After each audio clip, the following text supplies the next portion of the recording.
welcome back to the biggest agricultural platform. Today, we got another special interview for you. We're going to be talking to Nikaloi Metzger of Kamab, Simbra. We're going to be talking about EBVs.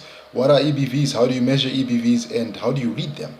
So we're going to talk to Mr. Metzger, and he's going to explain it to us in layman terms. So without any further ado, let's get into the interview. All right, we got Mr. Nicholas on the line. Nick, how are you doing, my brother? Very good. Thank you for having me again. It's always an honor having you here. Actually, we should say thank you for joining us. You're always educating us. Yeah, no, it's good. Wait, Nick, before we get into the video, how's the preparation coming up for the Farmers Information Day that you mentioned and the auction that you guys will be hosting? How is that coming along? Yeah, the beef info day, it's all kind of ready. Yeah, now it's just a physical preparation for the actual day. So, yeah, we're very much ready for that, for the 3rd of May. And then for the next auction in September, the bulls are already now here on the farm. We're waiting for the first screening to happen to finalize who's up for auction and who's for farm sales. But yeah, it's all running, so to say. That's good to hear. That's good to hear. That Farmers Day you guys are hosting on the farm, when is it again? It's the 3rd of May. It's on the farm. It's called the Beef Info Day, and everybody's welcome, and it's for free. Okay. I'll definitely post that on some of the agricultural groups and inform people. I'd also definitely love to come down. Now, Nick, let's get into the gist of why I called you today, my dear brother. You know, after we did our What They Start Breeding video, one of the subscribers came through the comment section and asked me, what are EBVs? And I forgot. I used to be able to explain what EBVs are and able to read them, but now I forgot. So let's keep it layman terms. Let's explain it in the simplest form. What are EBVs, my dear brother? Over to you. What are EBVs, Nick? Yeah, what are EBVs? It's actually quite straightforward, but then again also not. Yeah, EBVs is basically, it's an abbreviation, so it's estimated breeding values. Why estimated is because nothing in breeding is ever 100%. So, because in the end of the day, we cannot say which gene has to combine with which one of the cow and the bull. So that's why it's called estimated breeding values. So basically, it's a mathematical formula that scientists have worked out to estimate the breeding value of an animal for a certain trait.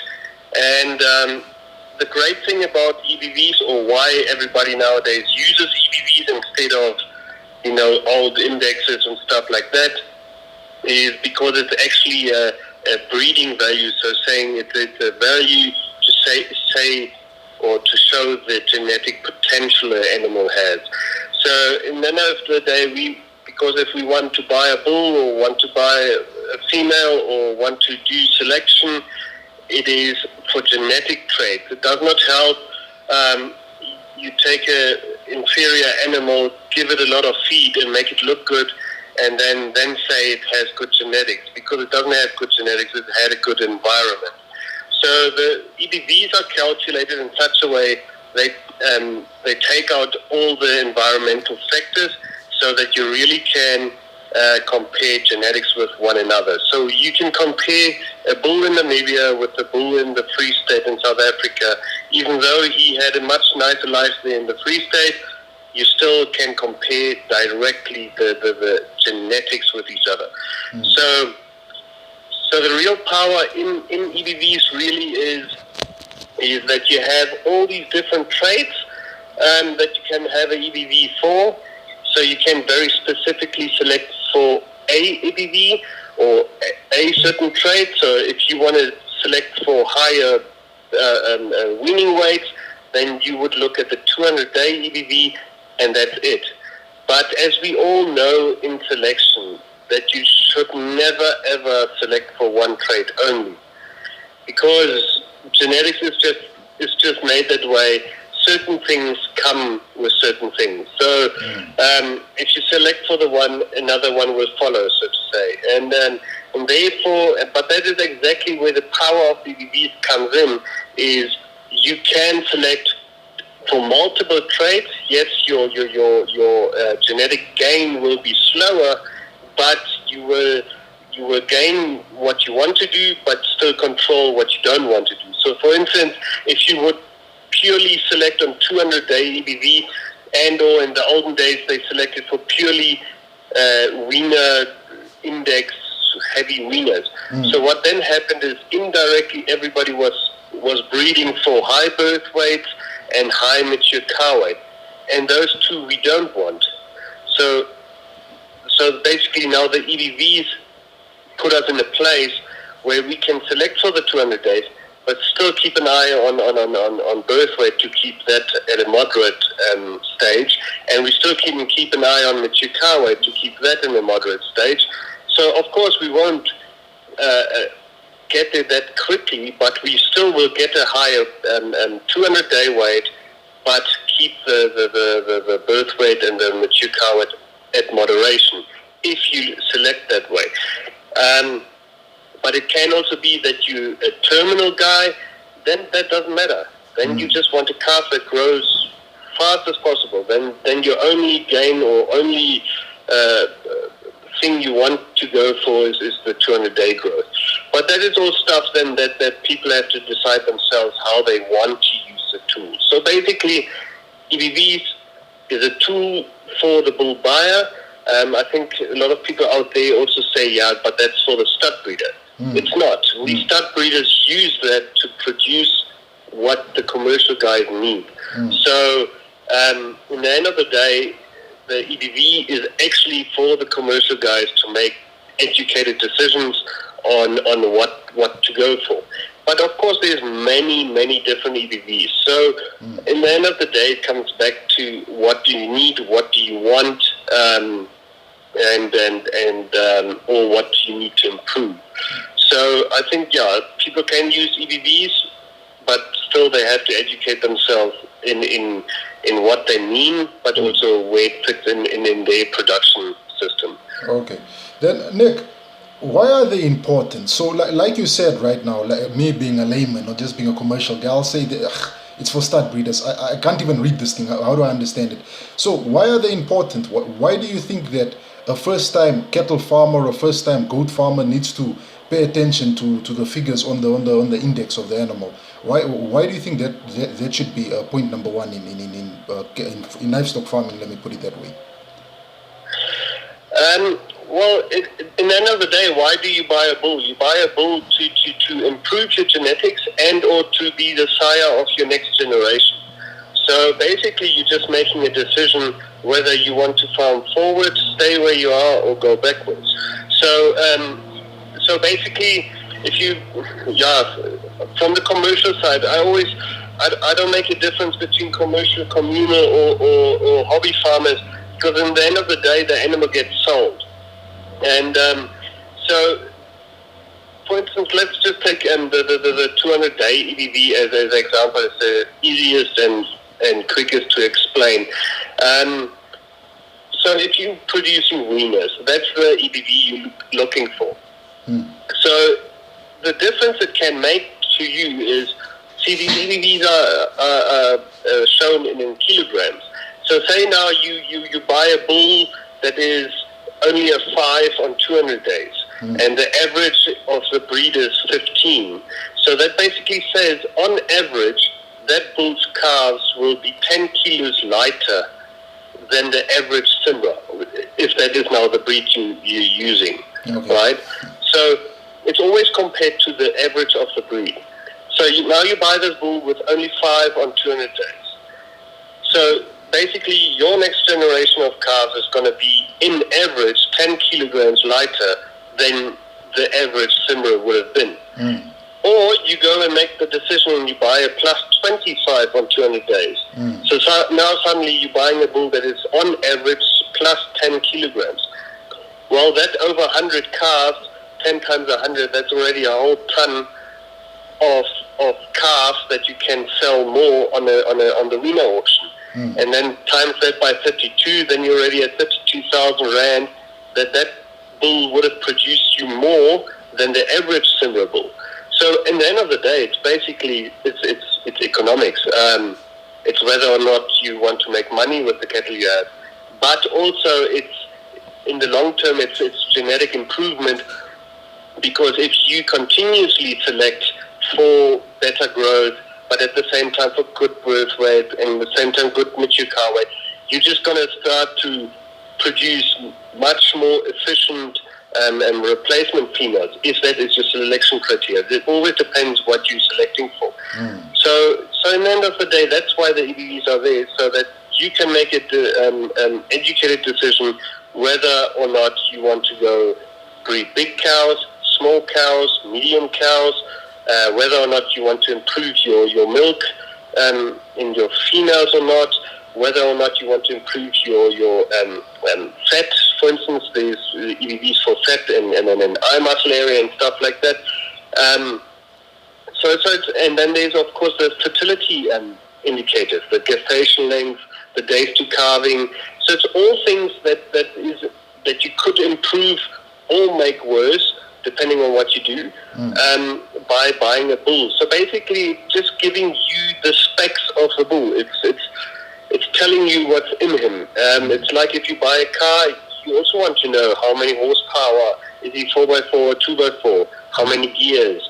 Does he have leather seats or cotton seats? Does he have seats at all? Stuff like that. So it's just basically just giving you as a producer the ease of mind, but also the information you need to make a selection. But it does also not help. See, EBVs at the bottom, there's always a percentage, and that percentage is accuracy. So it doesn't help you buy a bull because you want to improve something, but the accuracy is low because that stud breeder doesn't measure properly. Then you're still buying a lucky packet. Anything under 60% on the growth EBV is basically lucky packet. Okay. Anything more than it's properly measured. But you can also see that on all the websites and all the where you can find the EBV. There it says how many, which traits are actually measured.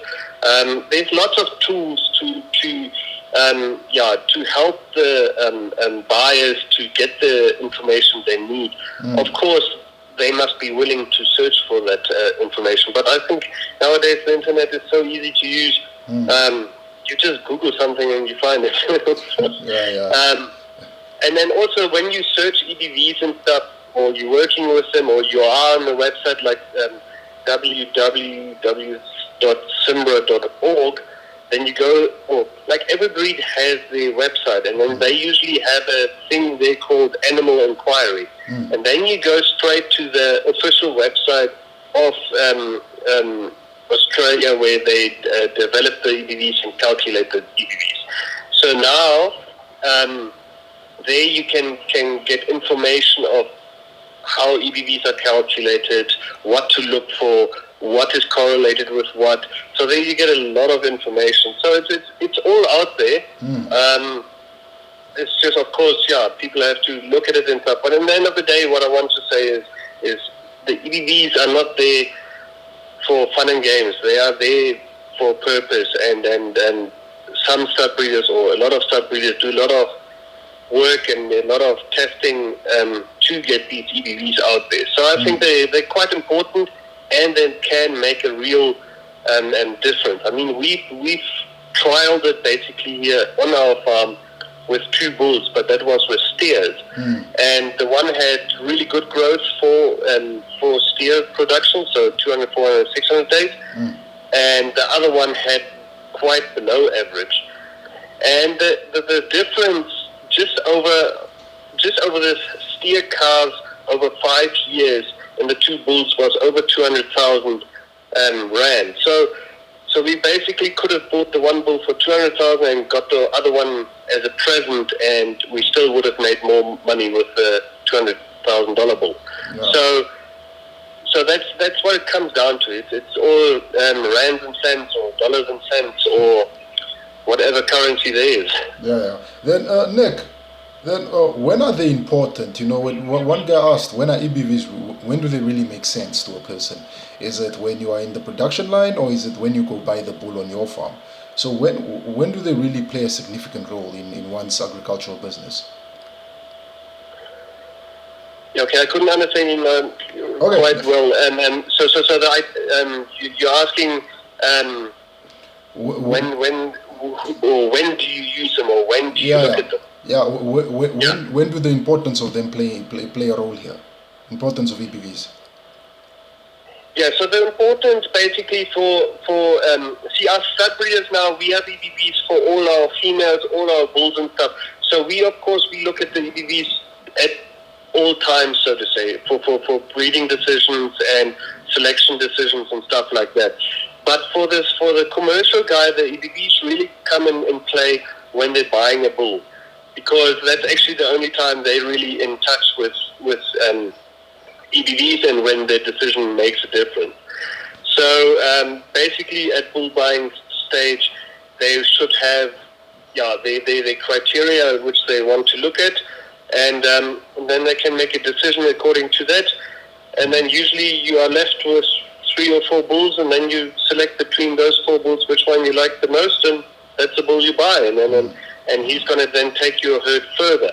But then what also helps is if you're buying a new bull, that you look up your old bull's EBVs, the current EBVs. EBVs constantly change as more information comes in. So say you're buying a bull today and you bought a bull 3 years ago. Just put his ID into the website again, and then you see his EBVs, and then you will see where is his strengths and weaknesses, and then you just, if you're now selecting a new bull, you want to complement that, because basically your herd has the genetic of your last bull. So basically the next bull, so in a simple way, basically you are mating the new bull with the old bull. Okay. Now, Nick, to put it very simply. Yeah, no, they are strictly put, short and sweet. Nick, then how do I read these things, brother? How does one read EBVs? So what are the main things that I should focus on when I'm reading EBVs? Reading EBVs is actually quite simple, or quite easy.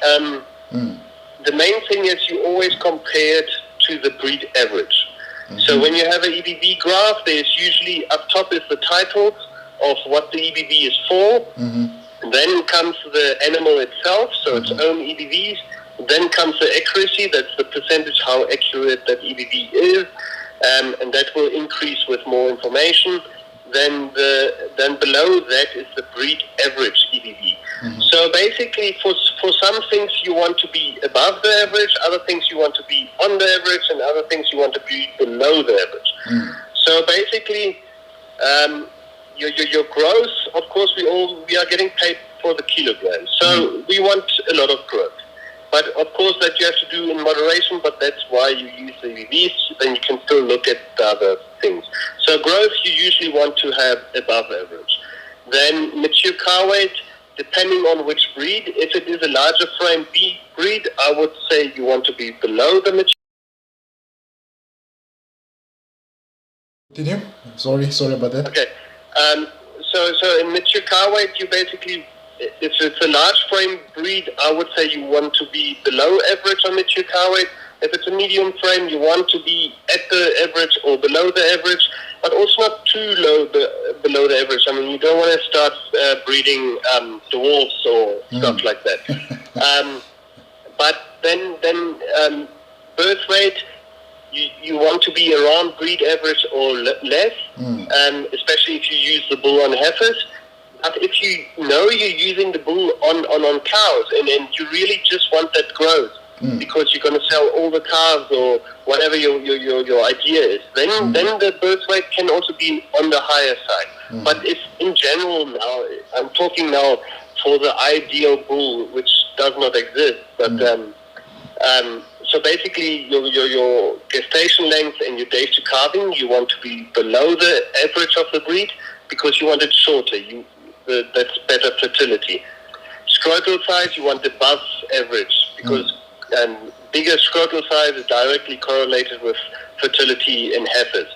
So you want a larger scrotal size. Then milk, depending what breed you're looking at. If it's a breed that doesn't have much milk, then you want to be above average. if you're keeping the heifers. If you're not keeping the heifers, if you're selling the heifers to the feedlot, then the milk EBV you can just ignore it. But if you're keeping the heifers, you're also looking at what does your future herd look like.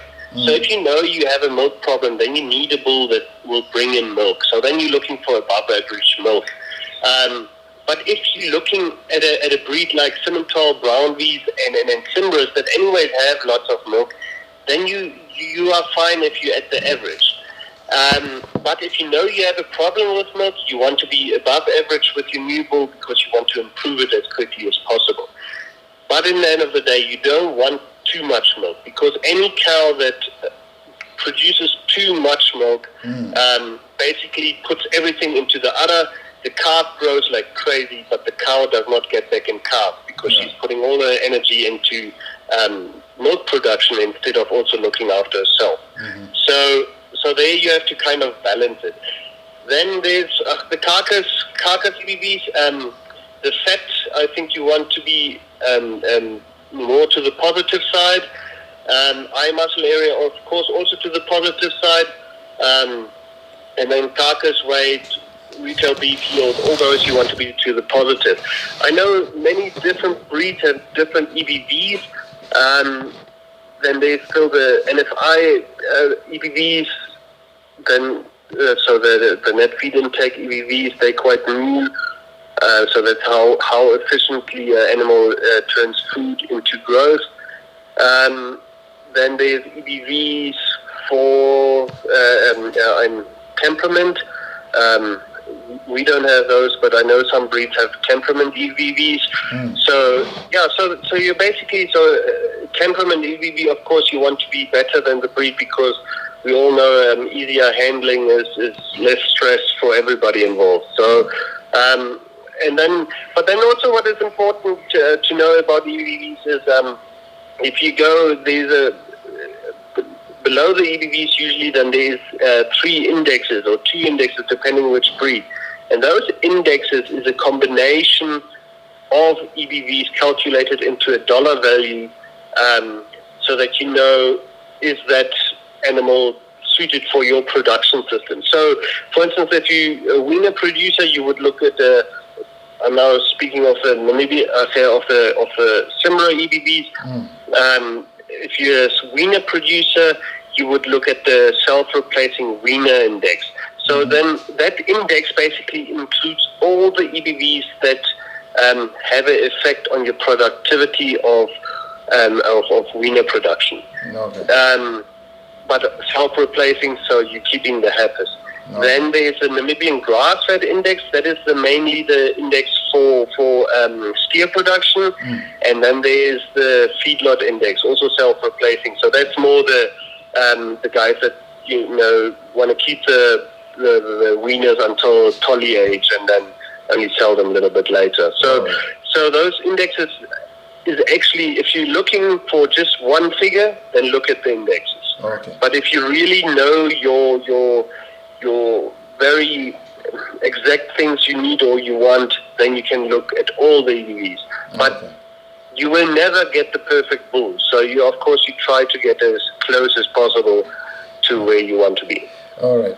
Now, man, Nick, you said a lot. I hope that educates all of us. And I learned a thing or two, but I think I need to come to the farm and just re-educate myself of EBVs. Thank you very much for making time for us, my dear brother. You're always such a help. Thank you. All right, my brother. Have a good day today. You too. Bye. Bye.